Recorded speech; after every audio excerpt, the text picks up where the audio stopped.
le journal. Bonsoir à tous, les titres de votre 19h30. Lundi noir de protestation contre le racket des policiers. L'appel du syndicat libre des transporteurs terrestres du Gabon n'a pas été suivi à Libreville. Une délégation des épargnants de Béar Sarl et leur conseil attendu à partir du 20 décembre prochain à la Koubak à Djamena au Tchad. Une assemblée générale est organisée ce mardi par les ayants droit dans la capitale gabonaise pour convenir des points à transmettre à leurs émissaires. Et puis Alassane Ouattara investi aujourd'hui pour un troisième mandat à la tête de la Côte d'Ivoire.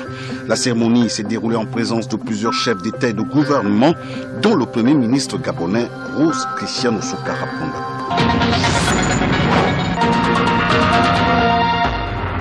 Une fois de plus, bonsoir et merci de nous rejoindre sur Radio Gabon, la référence. En ouverture, le Fonds social avec l'appel lancé hier par le CILTEG, le syndicat libre des transporteurs terrestres du Gabon a paralysé les transports en commun à Libreville pour protester contre les contrôles intempestifs des forces de police.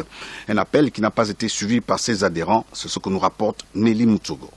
Après l'annonce faite par le CILTEG de troubler la circulation chaque lundi à compter de ce 14 décembre à Libreville, cet appel ne semble pas avoir eu écho au vu du constat observé par certains usagers de transport en commun. Les taxis circulent, même si pour les avoir ça prend un peu de temps, mais les taxis circulent normalement. Je n'étais même pas au courant qu'il y avait une grève de taxis et autres.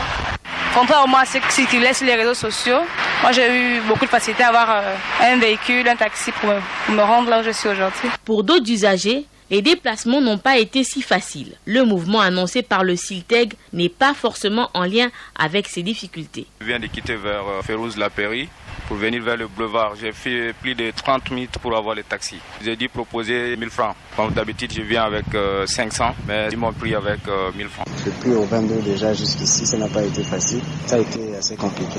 Le coût était élevé, même si ça a été saucissonné, mais j'ai quand même dépensé au total 2000. Pour avoir plus de précisions sur la démarche du CILTEG, syndicat libre des transporteurs terrestres du Gabon, nous nous sommes rapprochés de son président, Jean-Robert Meunier. Malheureusement, nous avons essuyé une fin de non-recevoir. Prochain test, le lundi 21 décembre 2020. Il faut dire, Nelly Moutsogo, que cette pratique du racket est apparentée à la corruption, un phénomène contre lequel le gouvernement a décidé de renforcer la lutte en initiant une énième campagne de sensibilisation. Ce lundi, le responsable de cette campagne, le ministre Francis Nkeya Nzige, a discuté de la question avec les agents du ministère de la promotion des investissements, des partenariats publics-privés chargés de l'amélioration de l'environnement des affaires. Les détails avec Lise Obonango. Comme lors des précédentes étapes, le ministre de la promotion de la bonne gouvernance et de la lutte contre la corruption a sensibilisé les agents de l'administration de la promotion des investissements, des partenariats publics-privés chargés de l'administration de l'environnement, des affaires sur les mécanismes de lutte contre la corruption dans notre pays. Francis Nkeya Nzige. La corruption fait entrave à l'exécution normale du budget et freine le développement de notre pays. Par l'enrichissement illégal de certains, la corruption prive la collectivité des citoyens de ressources précieuses. Par l'insécurité économique qu'elle engendre, elle dissuade les acteurs économiques et les investisseurs d'entreprendre et de contribuer au développement de notre pays. Ce dernier aspect concerne davantage le ministère puisque ces agents sont, selon le ministre Francis Nkeya, en contact permanent avec les investisseurs.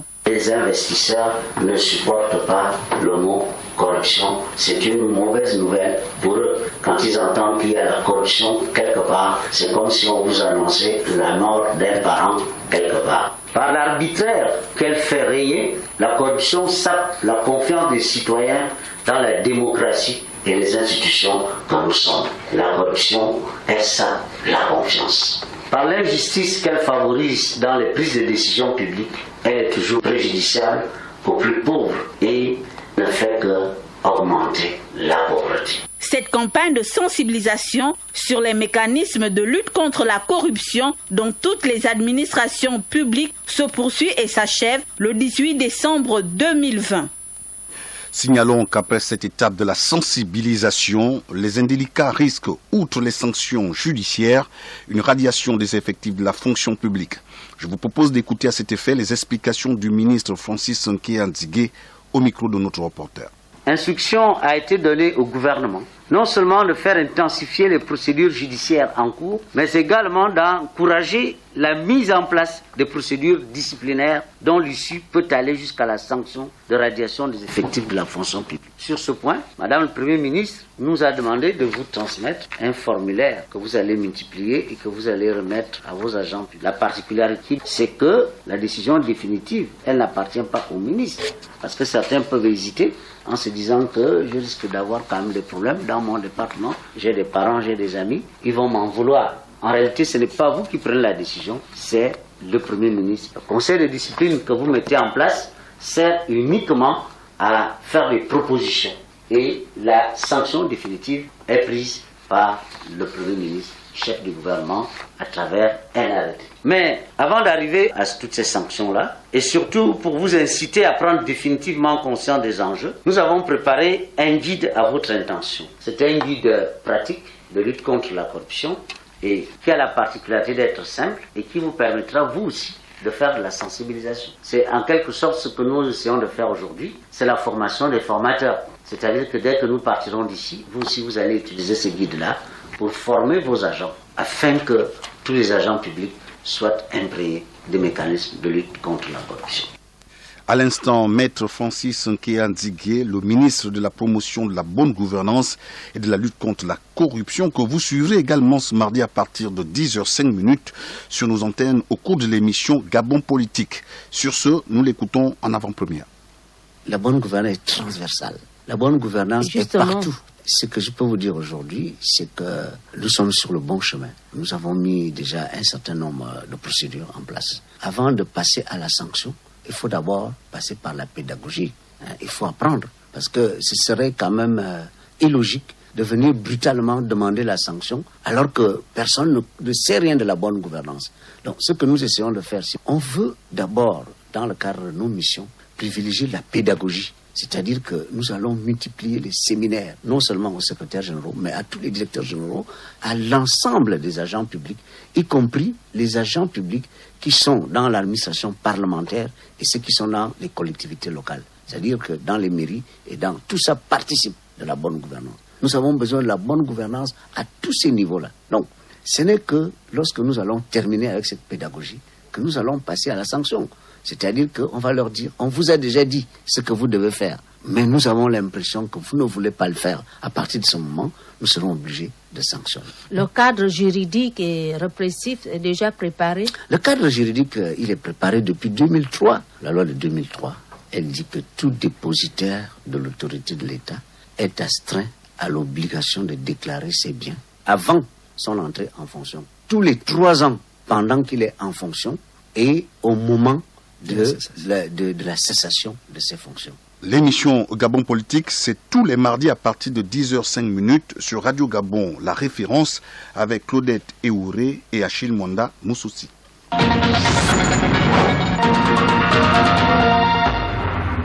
29 décembre prochain, une délégation du Congrès des agents publics, parapublics et privés de l'État, composée de 3 avocats et quelques victimes de Béarsal, vont se rendre à N'Djamena au Tchad, au fin d'étudier et de regarder la question des épargnants de Béarsal ayant perdu leur argent à la suite de la faillite de cet établissement de microfinance. L'annonce a été faite ce lundi à Libreville par le président du CAP, lequel invite les épargnants à la grande assemblée générale de ce mardi à son siège de Libreville. Emmanuel Mvemba, que nous écoutons au micro de Arnaud Ndo Ngozogo. Il y a un peu plus d'1 an aujourd'hui, le bureau de Noé avait confié au Congrès des agents publics, parapublics et privés de l'État CAP le dossier de plaidoyer sur la question des escroqueries dont ils sont victimes. À quelques jours de la rencontre avec la COBAC, nous avons travaillé avec certains partenaires, non seulement au niveau du gouvernement, au niveau extérieur. Il en ressort que du 20 au 29 décembre 2020, une délégation du CAP composée de nos 3 avocats et des épargnants se rendra à N'Djamena au fin d'étudier et de regarder la question juridiquement avec la commission juridique de la CEMAC. À cet effet, nous invitons tous les épargnants présents à Libreville à la grande assemblée générale mardi au siège du CAP à 14h pour une communication très importante parce que l'heure de vérité a sonné. Nous voulons dire à ceux qui hésitent encore que qu'on ait besoin d'accuser encore les uns les autres, parce que l'information, nous la véhiculons depuis près d'1 an aujourd'hui, et demain sera la date butoir afin que nous ayons l'information exacte sur votre dossier. À l'instant, le président du CAP qui parlait de la rencontre de demain et qui fait suite en avant de la tournée que les émissaires de Bersal, les épargnants de Bersal, auront du 20 au 27 décembre prochain à N'Djamena, au Tchad. La suite du journal, on parle d'infrastructures routières. C'est en principe ce mardi 15 décembre que doit être livrée définitivement la route Port-Gentil-Omboué entamée en mars 2014. D'un linéaire de 95 km, cette route est l'un des projets phares du chef de l'État Ali Bongo Ondimba. On fait le point avec Ahmed Ryan Nzengi. C'est officiel, la route Port-Gentil-Omboué sera livrée dans quelques heures. L'information a été rendue publique par le directeur général des infrastructures des transports, Serge Pamphile Mumbogu Ditengu. Nous sommes arrivés au terme de l'exécution de ces travaux. La réception provisoire avait été prononcée le 30 septembre 2019 et le 15 décembre 2020 sera prononcée la réception définitive de ce projet. Lancé en mars 2014 par le gouvernement, les travaux de construction de cette nouvelle route viennent enfin relier la capitale économique Port-Gentil au reste du pays. À cela s'ajoute également la construction de 2 grands ponts sur les lagunes Komi et Ozuri. C'est un projet que le gouvernement a lancé. Pour la petite histoire, Port-Gentil n'est joignable que par voie maritime ou par voie aérienne. Et donc il était question de procéder à un projet de désenclavement de l'Ogooué maritime par la réalisation de cette route. Cette route a vu également la construction de 2 super grands ponts, à savoir à Ozuri sur la lagune, sur l'Ogooué, et à Nkomi sur la lagune Komi, où nous avons construit le 3e et 4e plus grand pont d'Afrique. Long d'un linéaire de 95 km, la finalisation de cet ambitieux projet de la route Port-Gentil-Omboué, financé avec l'appui de la China Exim Bank, constitue la matérialisation de la vision des plus hautes autorités et sonne au-delà de tout le début d'un nouvel essor économique dans un contexte de relance de l'économie nationale. Et à la fin du journal, vous suivrez en page magazine un élément justement de cet échange en rapport avec le pont Port-Gentil, la route Port-Gentil-Omboué. On retrouve Ahmed Ryan Nzengi pour nous parler cette fois-ci de l'inauguration des bâtiments R+3 et d'un plateau sportif au lycée Mohamed Harissani de Libreville. L'initiative est du Conseil supérieur des affaires islamiques du Gabon. C'est en présence du ministre de l'Éducation nationale que le président du Conseil supérieur des affaires islamiques du Gabon a procédé à l'inauguration de ce nouveau bâtiment R+3 doté d'une 15aine de salles de classe et d'une salle de conférence moderne. Le lycée Mohamed Harissani se dote également d'un nouveau plateau sportif, d'une 20aine de latrines et de 2 grandes tribunes. Imam Ismaël Osseni Ossa, président du Conseil supérieur des affaires islamiques du Gabon. La construction de ce nouveau bâtiment s'inscrit dans la droite ligne d'un ambitieux programme de travaux de restructuration, de réhabilitation et de rénovation des infrastructures de notre communauté, afin de mettre à la disposition de la communauté musulmane en particulier et de tous les citoyens de ce pays en général des infrastructures répondant aux standards admis et jouer ainsi notre rôle de partenaire au développement de notre pays. À l'initiative du Conseil islamique du Gabon, sur fonds propres, la construction de ce nouvel édifice vient participer un tant soit peu à la résolution des problèmes d'effectifs pléthoriques et participe également à l'effort national en matière d'éducation. Patrick Mugiama Daouda, ministre de l'Éducation nationale. Je suis particulièrement heureux de m'exprimer devant vous en cette circonstance exceptionnelle pour la communauté éducative nationale que constitue l'inauguration de nouveaux bâtiments du lycée Mohamed Harissani. En effet, il s'agit d'un effort particulier pour la résolution du problème des effectifs pléthoriques, un objectif essentiel dans la stratégie mise en œuvre pour redonner à notre système éducatif ses lettres de noblesse.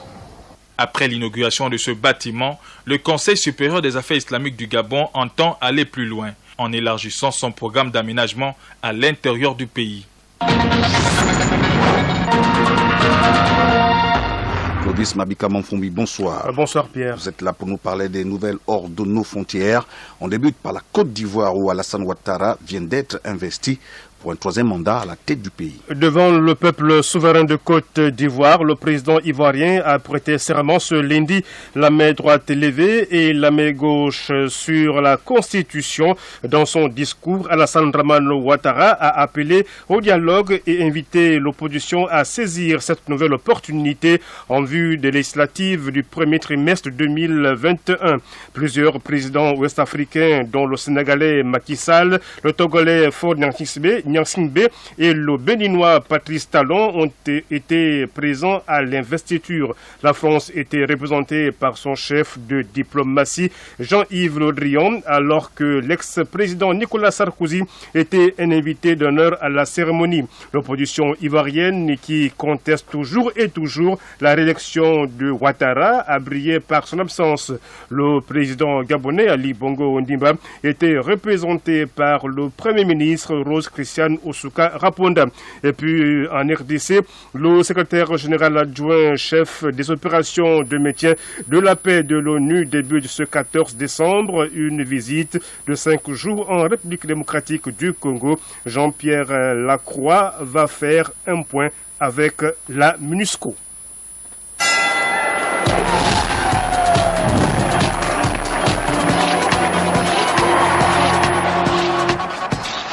La page des sports de cette édition d'information avec Berlek Lekoba. Bonsoir Berlek. Bonsoir Pierre, bonsoir à tous. Il y a du taekwondo au menu ce soir. Oui, avec l'élection à la présidence de la Fédération gabonaise de taekwondo et pour le samedi 19 décembre prochain, conformément au calendrier annoncé par le comité de normalisation, 2 principales candidatures officiellement déclarées à ce jour, celle de Lafleur Obama et une autre de David Mbembo Mwanza qui repart à la conquête du siège fédéral après les péripéties vécues lors de l'élection de 2016 et qu'il avait remporté avant d'être débouté quelques mois plus tard. Un épisode difficile qui n'a pas douché l'enthousiasme de l'ancien président éphémère de la FEGATAE et ancien capitaine de l'équipe nationale qui espère cette fois aller au bout de son ambition et apporter une plus-value à cette discipline sur les 4 prochaines années. On l'écoute. Je pense apporter une réelle plus-value au taekwondo. Je suis passionné, je suis de bonnes mœurs, ayant une connaissance assez éclairée des arcanes du taekwondo mondial. Nanti d'expérience est suffisamment mature pour gérer cette fédération qui m'a tant donné. Et pour ma part, modestement, je sais que je peux y arriver parce que j'ai une très très belle équipe dont je compte bien mener à bien tout ce que nous avons mis en place. C'est plutôt un tableau sombre qui peut rapidement trouver un éclairci. Il n'y a pas péril à l'en demeure, il n'y a pas le feu à la maison. Et je reste convaincu que ma modeste personne et son équipe pourront ramener la sérénité et la clarté nécessaire à notre taekwondo national afin qu'il retrouve la place de prestige qui lui revient de droit. C'est pas impossible, c'est juste un chantier complexe et les ouvriers n'attendent que le travail. David Mbembo Mwanza au micro de Chivarol Mekwi Nkulu. Et en football, on connaît les affiches des 8e de finale de la Champions League européenne. Oui, c'est le résultat du tirage au sort effectué ce lundi. Allez, on va vous les donner à l'africaine pour un gros clin d'œil continental. Le Paris Saint-Germain du Sénégalais Idrissa Gueye retrouvera le FC Barcelone, le Chelsea FC de l'autre Sénégalais Edouard Mendy et du Marocain Hakim Ziyech défiera l'Atlético Madrid du Centrafricain Geoffroy Kondogbia qui devrait intégrer la liste européenne de son club. Gros choc aussi entre le Liverpool du Camerounais Joël Matip, du Guinéen Naby Keïta, du Sénégalais Sadio Mané et de l'Égyptien Mohamed Salah et le Leipzig du Malien Aïdara. De son côté, l'Algérien de Manchester City Riyad Mahrez partira favori face au Borussia Mönchengladbach de son compatriote Rami Ben Sebaini et du Guinéen Ibrahima Traoré. Idem pour la Juve face au FC Porto et ses Africains Mohamed Mbaye du Sénégal, Chancel Mbemba RDC, Moussa Marega Mali ou encore Zaidou Sanoussi du Nigeria. Enfin, tirage un peu ouvert pour le FC Séville des Marocains Yassine Bounou, Oussama Idrissi et Youssef N Nessiri contre le Borussia Dortmund. Match aller les 16, 17, 23 et 24 février 2021. Retour les 9, 10, 16 et 17 mars. Et enfin, un petit tour d'horizon des Gabonais de l'étranger pour terminer. Bien sûr, oui. Commençons par Arsenal où Pierre-Emerick Aubameyang marche un peu à l'envers en ce moment à hauteur de seulement 4 buts. Toute compétition confondue depuis le début de la saison. Le Gunner a enfin retrouvé le chemin des filets hier, mais dans le mauvais sens. Un ballon détourné de la tête sur un corner adverse et un but contre son camp a permis à Burnley de s'imposer à l'Emirates Stadium 1-0. Arsenal est 15e de Première Ligue. Pierre-Emerick Aubameyang compte 2 buts après 12 journées de championnat. Peut-être va-t-il retrouver le chemin des filets ce mercredi face à Southampton lors de la 13e journée. De leur côté, Mario Lemina et Fulham ont été exceptionnels face à Liverpool. Hier dimanche, mal classés, les Cottagers ont tenu tête aux Reds avec toute leur armada offensive. Score final 1 but partout. Fulham est 18e de Première Ligue, juste au-dessus de la ligne de flottaison. On file en Serbie pour mentionner la performance de Gelor Kanga et l'Étoile Rouge de Belgrade en Jelen Superliga. 18e journée, victoire des Rouges 2-0 lors de la réception de Baka Palanka. L'Étoile Rouge est premier de son championnat. Petit regard en France pour terminer. Bruno Ekwele et Didier Ndong ne décollent toujours pas de la 20e et dernière place du classement général avec Dijon. Malgré le nul, 1 but partout hier à Nantes. Nos 2 compatriotes étaient présents sur la pelouse, tout comme Denis Bouanga avec Saint-Etienne vendredi face à Angers, mais toujours aussi vert depuis plusieurs matchs. 0-0 score final. Les Stéphanois sont 15e de Ligue 1. Merci Berlerk Lekoba pour toutes ces précisions. Madame, monsieur, c'était l'essentiel de l'actualité de ce lundi. À présent, le rappel des titres. Lundi noir de protestation contre le racket des policiers, l'appel du syndicat libre des transporteurs terrestres du Gabon n'a pas été suivi à Libreville. Une délégation des épargnants de BR Sarl et leur conseil attendu à partir du 20 décembre prochain à la Koba Kanjamena au Tchad. Une assemblée générale est organisée ce mardi par les ayants droit dans la capitale gabonaise pour convenir des points à transmettre à leurs émissaires. Et puis Alassane Ouattara a investi aujourd'hui pour un 3e mandat à la tête de la Côte d'Ivoire. La cérémonie s'est déroulée en présence de plusieurs chefs d'État et de gouvernement, dont le Premier ministre gabonais Rose Christian Souka Raponda. Point final à cette principale édition d'information de la soirée, mise en onde Ulrich et Lanka, montage Julien Makita, collaboration rédactionnelle Clovis Mabika Monfumbi, Berlek Lekoba. Le journal a été préparé par l'ensemble de la rédaction de Radio Gabon, La Référence. Merci de l'avoir suivi. Je suis Pierre Désiré Vélénam. Je vous retrouve demain à la même heure.